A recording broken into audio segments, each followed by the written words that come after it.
Welcome back to our continuing coverage of UFC 222. Ariel Helwani standing alongside our very own Sean Al-Shadi. Of course, we're in front of the T-Mobile Arena here in Las Vegas, Nevada. And Sean, it was just a little over 2 months ago. We were standing just a few feet away from here, wrapping up a Chris Cyborg successful title defense after UFC 219 against Holly Holm.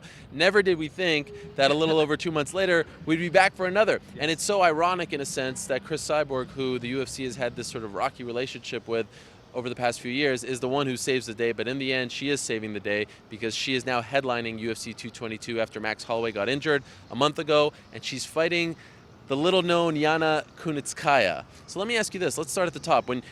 When you found out about this main event, and you know who Yana Kunitskaya is, casual fans may not know, but you know Invicta FC, former bantamweight champ. What did you think of the matchup? It seems like we're back to these old Chris Cyborg fights, to be honest. I mean, it's uninspiring.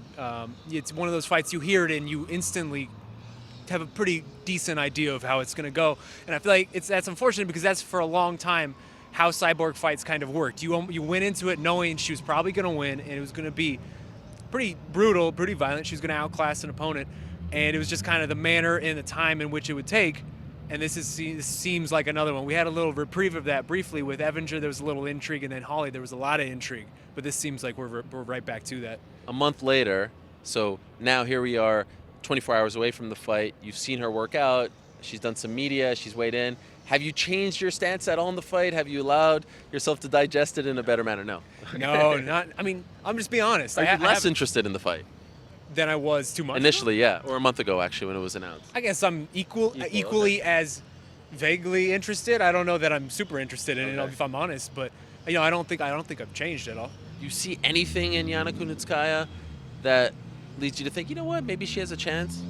Well, there's a couple things. I mean, she's probably one of the biggest girls that Cyborg's fought. She can kind of match frame for frame, maybe not like actual size-wise, but just in terms of height and sort of that stature.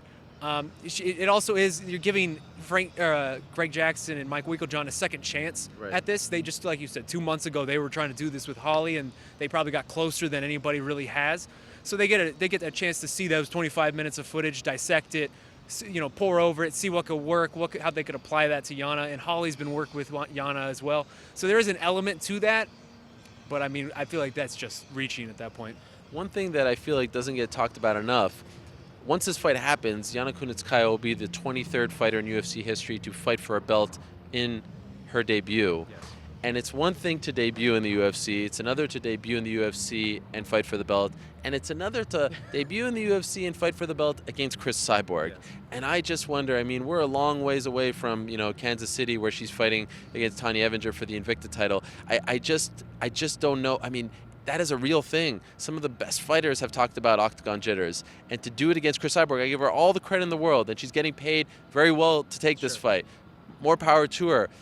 But you just kind of wish that she had 1 or 2 fights under her belt because she is a big girl, as you said. She is someone who was moving up to 145. She could have been a real threat. I just worry that this is a little too soon for her. You're not wrong. And although it is interesting, talking yesterday, Thursday at Media Day, I spoke to both Serra Bahardizada and Mike Winkeljohn, who was a teammate and coach of Yana. And Serra said something interesting to me, which was he's over the past couple of months of getting to know her, he's nicknamed her Drago from Rocky, obviously. Yep. Sort of this because her demeanor as she's approached sort of this giant stage, like you said, a stage she's never really experienced, has been very stone cold. He said she seems to be handling it very well, and Mike said the same thing. But that being said, I mean, you're right. This is much, much different than fighting in a small hall in Kansas City against people that, a mainstream audience may not know. This is Chris Cyborg, someone who has not lost in 10 years, who is probably the best, most talented, most ferocious, fearsome fighter in the history of women's MMA. It's just a different level, and you're right. I feel like we kind of wasted sort of what could have been an interesting debut for Yana, and now she's just being, I think she's like a 16-1 underdog coming into this, which would make it one of the biggest upsets in UFC history. And I'll ask you about that in a second, but on the flip side, you have Chris Cyborg, and look, the UFC is making lemonade out of lemons here, and you can't begrudge them. They have to, the show goes on, they have to put on pay-per-views, there have to be, title fights on the pay-per-view. But if you're Chris Cyborg, I feel like this is a lose-lose, because if you annihilate her in 60 seconds, of course, this is another, squash match. You're not proving us anything. And if you go the distance and it's an exciting fight and it's a war, well, you couldn't even beat Yana Kunitskaya, who none of us could even pronounce. I feel like she can't gain anything from this fight, other than money, of course. Well, I think ultimately that's Yeah. it. Is she's going to get a hefty paycheck for Sure. this. She gets paid well for this. But also, I mean, you mentioned at the beginning, she is doing the UFC a favor at this Yeah. point, which is sort of a flip-flop of how that relationship has been. It's been very adversarial for several years now, and to see her sort of save the day, I think that's something she can kind of put in her back pocket as, remember back when I did this for you guys, can you do this for me? If Yana Kunitskaya gets it done, if she pulls off the impossible, if she wins on Saturday, is this the greatest upset in UFC history? I think unquestionably, the one that people would always point to is Matt Serra versus GSP. But those are vastly different circumstances. I mean, GSP was not GSP at that point. He was just starting to become GSP. And Matt Serra, I mean, me and you have been talking about this throughout the week. He had credentials at that point. Like he had won the Ultimate Fighter, and also just he was a pretty veteran guy. Like he had been around. People knew who Matt Serra was. Yana Kunitskaya has only really been back at this since 2016, so about 2 years. And over that time, she's 2-2. Like it's with a no contest as well. Right. It's not a stellar resume since she's been back. I think unquestionably it would be the biggest upset in UFC's history, just because of where Cris Cyborg is now. She's not sort of this shoot box, walk forward, very easy predict fighter anymore. She's evolved her game into being a much more methodical fighter, like we saw against Holly. She's in her prime absolutely right now, and I would be stunned if she lost on Saturday. I think it would be the biggest upset. Yeah, and you talked about her return. She took almost 4 years off after she gave birth, after she became a mom. Yeah. She would, in fact, become the first mother UFC champion in UFC history. So that would be, she'd be making two kinds of history, I guess, beating Cris Cyborg, first one to do so in around a decade, and being a mother UFC champion. So that is notable. Did you see anything in the Holly Holm fight? Holm went the distance with Cyborg. She gave her a bloody nose, which was notable. Did you see anything in the Holm fight which makes you think if Yana could do this better, she could pull this off? Sure, but I also don't think that we can compare Yana to Holly. They are vastly different fighters and have vastly different skill sets. So while I feel like going into the Holly fight, we were saying there are paths to victory for Holly, which is why that fight was so intriguing. Her ability to sort of manage distance and not get sucked into what Cyborg's good at. I don't know that, there's the southpaw element as well. I don't know that Yana has these elements that Holly was able to capitalize on, even with the same coaching staff, even with Holly helping her. All of that. Who wins? Cyborg. I think second round TKO is probably. I think Yana can make it out of the first, but at some point I think Cyborg is just going to overwhelm her and take over. All right, let's move along to the co-main event, the people's main event, the one we're all looking forward to: Frankie Edgar versus Brian Ortega. Frankie Edgar was supposed to fight Max Holloway for the belt. Holloway gets injured. Frankie just got injured. He was supposed to fight for the belt back in December. Missed out on that chance. Says I need to stay on the card. I want to stay on the card. Next man up. And it's Brian Ortega, who recently re-signed with the UFC. He's undefeated. He's on a roll. He just submitted Cub Swanson. Frankie Edgar has made a living off of stopping these young guns on these rolls, most recently doing it against Yair Rodriguez. Is Brian Ortega different, though? Is he better than these guys in the past? Is this going to be a tougher fight than people are expecting for Frankie Edgar? I mean, first of all, it's just an amazing fight. I don't on the very surface level, this is just such a tremendous fight, and I'm very excited that we get to see this. And you're right, Frankie has sort of made a career out of doing this. But what's so remarkable to me about what Frankie's been able to do at this point, I mean, he's 36 years old, and he just keeps doing this. It is so rare that you see fighters in the lighter weight divisions have sustained success into their late 30s, especially someone like Frankie, who has been in this for 12, 13, 14 years at the highest level. You see that in the heavier weight divisions where power can sort of offset a lot of, speed and fast switch sort of things. In the lighter weight divisions, you don't see that. Once guys fall off, I mean, just look at Gray Maynard and sort of that Frankie rival, just all of these guys. Once guys fall off, they fall off hard. But Frankie has consistently shown out every time, every year, always in these circumstances. I remember last year, like you said, when we were in Dallas for the Yair Rodriguez fight, there was doubt going on around at that point. Is Frankie done? Is this sort of the changing of the guard? And it looks so silly in retrospect because it's Frankie freaking Edward. He's going to be there every time. What's interesting about Brian Ortega? He has a great demeanor. He has a great story. Yes. We're starting to learn more about him. I think he's saying all the right things. I love that he comes out to the Black Eyed Peas song. Everyone's the bad guy. He's being the good guy. Yes.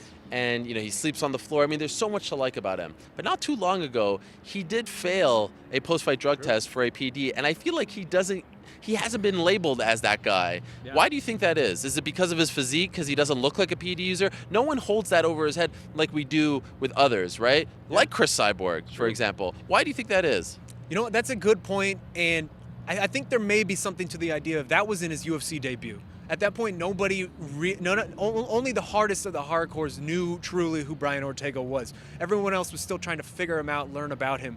And then, he sat out for a little bit. He came back, and now he's been on this tear. And I feel like that's sort of when fans jumped onto him as this guy is really exciting. This guy is an interesting prospect. And it bypassed all of the PED situation because it had already happened. It was in retrospect, and when by the time people were figuring out about him and embracing him, that wasn't really a story.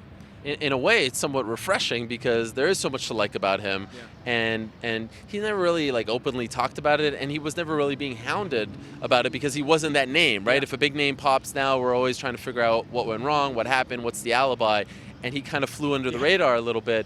But what a story! What a breath of fresh air! It's really a matchup between two of the nicest guys in the division and in the UFC. I'm wondering, if you're Max Holloway, who are you rooting for? What's the better matchup for you? Because it's very clear, at least to me, even though they're not coming out and saying it, the winner's fighting for the belt. There's no one else that has a stake to this title shot. So if you're Max, who are you rooting for? Yeah, I mean, if you're Frankie Edgar and you already had the title shot, there's no way you're not going to get the title shot with a win. If you're Max, I don't know. That's a really good question because Frankie, again, I don't want to be repetitive, but Frankie Edgar is Frankie Edgar. You know what he's bringing, and you know he's going to bring you a good fight. Brian Ortega is really proving to be sort of one of the most, I say dangerous, but not in the sense that we normally classically think of dangerous, but just dangerous guys in that literally he can be down 4-0 on a scorecard, and I would not be surprised if he caught a guillotine or some other crazy choke. His jiu-jitsu is just so otherworldly, and the way he's been able to improve with it. If you're Max, I think you're happy with either of these. Either of these is a big fight. I think people really want to see Frankie versus Max because people are, like we say, are behind Frankie, and that's someone we can get, everyone's got behind. But Brian Ortega, if he beats Frankie Edgar, no one really stops Frankie Edgar. He has never really been beaten badly. If Brian Ortega goes and stops Frankie Edgar, becomes the first person ever, that shoots that fight into the stratosphere with Max Holloway. Right. What a tough fight to predict. Oh my God. I'm going to put you on the spot. Who do you like? I don't know. First of all, you just got to give credit to Frankie for being this old school guy. He, again, had a title shot, and he did not need to take this fight. Sure. And he took this fight without even blinking. And one thing that's been interesting to me watching him speak in the lead up to this, it seems like he really is starting to feel the urgency of his career. He's been very inactive the past couple of years, just sort of by circumstance. And I don't think he's happy with that, and I don't think he wants to continue along that road. He's 36. He's not getting any younger. I've waffled on this fight so much because this is really a 3-round fight for Frankie Edgar. You know he's already going to bring an incredible pace. He can supercharge that in a 3-round fight. But you just don't want to wrestle with Brian Ortega because you don't want to get brought down into his world. I've gone against Frankie so many times and been wrong so many different times. I can't keep doing that to myself. I'm going with Frankie, but I don't at all feel confident. Decision, you think? I think decision, yes. Yeah. And I'm so interested if he does win. Does he say something to Conor McGregor? Because Conor keeps poking him. Of course, he said that he was going to take the fight at 165 for the belt. Even yesterday, he's tweeting about him. Obviously, that's a bigger money fight, if you will, than Max Holloway. Frankie doesn't have that in him. But man, oh man, it seems like Conor's baiting him. We'll see if he actually takes the bait. Now, let me ask you about a young man named Sugar Sean O'Malley. Man who trains at the lab in Arizona. You've met with him. You've been covering him for quite some time. He's fighting Andre Sukumtat, and there's no love lost between these two. At the media day yesterday, they squared off. It was the most intense one. In fact, Sean O'Malley put his hand up to Andre's face as there's dust getting into my eye here. I'm not getting emotional about this, by the way. There's actual dust that just flew into my eye. Anyway, and Andre slapped his hand away, and it even hit. Yes, it hit Sean Shelby. Poor Sean Shelby standing there. This man generates a lot of buzz for himself. He's a great marketer. He showed up to the open workouts wearing the marijuana robe. He has his own marijuana strain coming out after the fight. He's hanging out with Snoop Dogg. People love him, although in his last fight, there were people jumping off the bandwagon when he didn't finish Terrion Ware. How do you rate Sean O'Malley right now? like where do you put him as far as like uber prospect on the cut? Like how do you rate him? He's a good prospect. Okay. I don't want people to get ahead of themselves, because that tends to be what happens when these fighters show up on these UFC produced shows, and especially when Dana White gets behind a guy, they push people too quick, and people are so fast to jump off, and I guess what I'm trying to say is people are so fast to lay in wait, and at the first sign of weakness, people will criticize, this guy shouldn't have been getting all this hype, that type of thing. Sean O'Malley is a good prospect. He's not a blue chip incredible prospect, but he's a good young prospect who's going to be an exciting, interesting fighter in this division for a long time, and I think we should be okay with that. How do you feel about this matchup? Sukumtad's a tough guy, He is. and he's coming off a nice win over Luke Sanders. What do you think about this fight for him? It's a tough one, man. They're certainly not doing him any favors. If they're trying to build up Sean O'Malley, this is not the fight I would book. Oh, Andre I think it was a Sukumtad- mistake. I think so. I mean, Andre Sukumtad could easily be 3-0 in the UFC. He lost 2 split decisions, and the second of which was extremely controversial. He's a very talented fighter, and he's a very experienced fighter. This is not an easy fight. And he's a very upset fighter. Like he's all kinds of fired up here. So are you calling for the upset here? I don't know. That's not an upset. Okay, he's the betting favorite. I was just going to ask you. Okay, interesting. Yeah, Sean O'Malley opened as a pretty decent favorite, and that has completely swung in the other Wow. direction. Okay, so are you going with those guys? Are you picking Andre? I think I'm going to pick Sean just because speaking After to all him, that. After all that, speaking to him, he's very confident, and his coach Tim Welch is very confident that they have isolated very specific holes in Andre's game that they can exploit. And Sean O'Malley, the one thing that impressed me the most about his debut against Terrion Ware was not sort of the flashiness and all of this that he brought. It was the fact that he was able to stay in there and he got a second wind in his UFC debut. There didn't seem to be these octagon jitters. He faded a little bit in the second round, but in the third round, he continued to come hard and he sort of came back alive.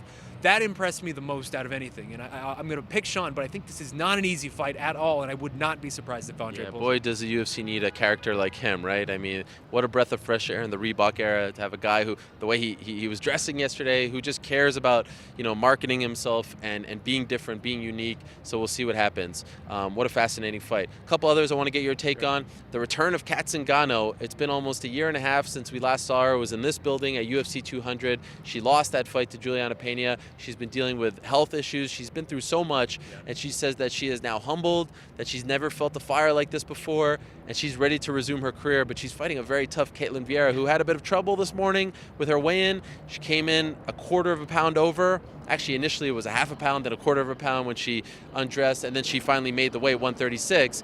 And she's talking title shot, and she's undefeated, and she's coming off a big win over Sarah McMahon. Who do you like in this fight? I wish we could see Kat more. That's one thing. I mean, she's fought 3 times since 2003, or in 2013. I'm sorry. That's an incredibly small sample size to draw from. I mean, she's one of the most exciting fighters in the division, and she fights in such an emotional style. She will even admit this. She's such an emotional fighter, and that seems like a weird thing to say, but when you watch her, you really sense it from her. And looking back at sort of her resume, I mean, she had a 3-fight run where she beat Raquel Pennington, Miesha Tate, and Amanda Nunes, all via stoppage. And that's like that's a ridiculous little run there. I mean, Raquel and Amanda are obviously about to fight for the title, so she could be in this title race very quickly with another win. And just if she could sustain some level of activity and momentum, and it really feels like she finally has developed some level of a base with, she moved to a new camp at Alliance, and she seems like personally she has really grown, and she's ready to sort of be more active and sort of be a player in this division. So you're picking her? I'm picking Kat. I think she Okay. has it. Interesting. And finally on the pay-per-view card, the return of Stefan Struve, who we have not seen since last September. He lost to Alexander Volkov in his home country of Holland. Said that afterwards he needed a break from MMA. He was dealing with a shoulder injury. And he returns to fight the legend, Andrei Arlovsky, who recently snapped a 5-fight losing streak against Junior Albini, who may or may not have been wearing an adult diaper. But he doesn't want to talk about that, and he doesn't want to focus on that, and he shouldn't focus on that. Who do you like in this heavyweight fight? I just can't get that image out of my head. I'm picking Struve. I think Andre's 39 years old, and like we said, he just came off that 5-fight losing streak. The Albini fight was good to see him get back in there. I didn't think he was going to win that fight. It wasn't the most impressive fight, though, and I do wonder how much he has left. He has sort of had that second run, that revival a couple years ago, and it was incredible to watch, but it feels like that time has passed. He, too, has changed camps. I think Stefan Struve, I mean, he's sort of coming into his own. He's won 3 of his last 5 since he's been able to overcome his health issues. I think Stefan Struve gets it done here. I know a lot of people have been ragging on this card, and to a degree, with good reason, because the main starts at the event top. falls a little flat. Yeah. But if you actually look at it from top to bottom, every single fight on this card, to me, has some kind of interesting story. There's a little something, a little hook. From the fight past prelims, Brian Caraway, we have not seen in almost 2 years. One of the best fighters at 135 against Cody Stamann. The retirement fight for one Mike Pyle after 2 decades in this sport. That's a nice story. Hector Lombard returning against CB Dalloway. There's a bunch of nice stories, right? Yeah. But as far as the prelims go, there's no bigger story. There's no story that people are talking about more than the debut of Mackenzie Dern. So before we go, we have to talk about Mackenzie Dern. 5-0 as a professional, one of the greatest female BJJ practitioners of all time. Fought for Legacy, then LFA, then Invicta, and now she's getting the push. Seemed to have a little trouble making weight this morning. She was the last one. We waited an hour for her. Her team said that they were confident, but it got a little hairy there for a second. She has missed weight twice before. She's still at 115, and she's fighting Ashley Yoder, who, by the way, her background is on the ground. So it's not like she'll be able to, outclass her there. Of course, she's on a different level, but it's not like she's fighting a striker, so to speak. What do you think of Mackenzie Dern right now? Is it too soon for her? And B, do you think that she wins in her UFC debut? I don't know that things got hairy at the weigh-ins. I mean, she weighed in with 20 minutes to go. She didn't have to use the hoop. Based on what I'm hearing, it got a little hairy. All right, fair enough. It is interesting. It's crazy hearing you list off all those accolades. One of the greatest female jiu-jitsu practitioner ever, et cetera, et cetera. She's only 24 years old. To have been able to do that at such a young age is so remarkable. And if you sort of look at how her rise, I guess the early stages of her career has gone, there's a lot to be impressed with. I mean, in her second fight, she defeated Montana De La Rosa via Imanari choke in one of the most ridiculous submissions of the year a couple years ago. And I mean, Montana De La Rosa is now like a legitimate player in the UFC. Kaylee Medeiros in her only Invicta fight, I mean, Mackenzie Dern outclassed her on the feet. She has shown pop. I was at the LFA fight where she fought Mandy Poke, knocked down Mandy Poke and choked her out real quick. She's shown that she has some power in those hands, and she has steadily been improving with the lab and John Crouch and all those guys over there. It's a shot of it's an injection into this division of potential. I don't want to say star because I don't want to get ahead of myself because I think we have a tendency to get ahead of ourselves. But it's a very interesting story that we're going to be able to start to watch. Does she win? I think she does. I think the matchup is favorable for her. Like you said, Ashley Yoder is more of a grappler than anything else. And I would be terrified to be grappling with Mackenzie Dern. I think Mackenzie Dern gets it done. Yeah, they certainly, again, like a Sean O'Malley, they could use another fresh face. People are excited. She has a very loyal following. By the way, I was talking about storylines. John Dodson and Pedro Munoz are fighting on this card. This is John Dodson's last fight on his UFC contract. They could not come to terms. What happens? He wins. Does he go somewhere else? Does he go to Bellator, who needs more players at 135? Does he go to, Ryzen, where, Kyoji Hiraguchi and Ian McCall have gone recently? So that's another thing to look out for. It's a good card, right? Do you share my enthusiasm here? Absolutely. Like you said, there's little nuggets everywhere. On every fight, there's at least a little hook that'll get you going. The top may not, the very top fight on the card may not be the best, admittedly, but it's an interesting fight, or it's an interesting night for fight fans to watch. Great stuff. Thank you very much for the time, Sean. I would venture to guess that if you have ever ordered a UFC pay-per-view over the past 2 decades, you have heard the name Bruce Connell. And the UFC staff is putting on tomorrow night's show for you with very heavy hearts. Bruce Connell is a longtime producer for all the UFC events. He is the UFC producer. If you've enjoyed UFC broadcasts over the last 2 decades, you've enjoyed them because of his work. And unfortunately, yesterday he passed away at the age of 62. So we just wanted to send our condolences to his family. We're certainly thinking of them. And personally, I had a chance to work with him on many occasions. He had an infectious spirit and smile and energy to him. One of the first people I ever met at a UFC event. Just an amazingly talented producer and a great guy. And everyone here is just devastated by the news, heartbroken by the news. And we just wanted to wish our very best to his family and tell them that we are thinking of him and we'll certainly miss him. So again, thank you very much for watching our coverage up until this point. Hope you enjoyed the preview show, and we'll be back on Saturday night to recap it all. Enjoy the fights. We'll see you after the fights on Saturday. Thank you.